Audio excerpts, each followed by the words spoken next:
আজকে অনেকদিন পরে আমি চলে আসলাম আব্বুর কাছে।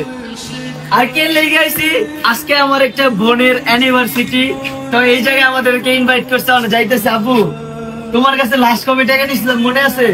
নিজে কইতে পারি না, টাকা কামাই করে শিখি নাই এখনো। তাহলে অনেক কিছু টাকা দিয়েছে, 2টা গাড়ি আছে, এটা যাইতে ইতেছে, যাও তেল ভরতে তেল ভরলে 200-100 টাকা লেগে গেল। 100 টাকা তুমি তাহলে আমার লগে পাম্পে আয়ো, যদি তোমার যদি 100 টাকা ভরতে দেয় তাহলে আমি ভরবো। পাম্পে যাবো না থাক, তোমার আবার কষ্ট করে শুক্রবার কালকে কষ্ট পিছাস না, আজকে তোর ট্যাঙ্কি ভরে দিব। আমার কি কও? আরে ভালো করে তো জায়গা, সময় নাই সময় লাগবো না, দেন দিয়ে দেন চাচা, তাড়াতাড়ি দাও। তোর কানের মধ্যে দিমু না আমার কোন আমি 2000 দিয়ে দিই।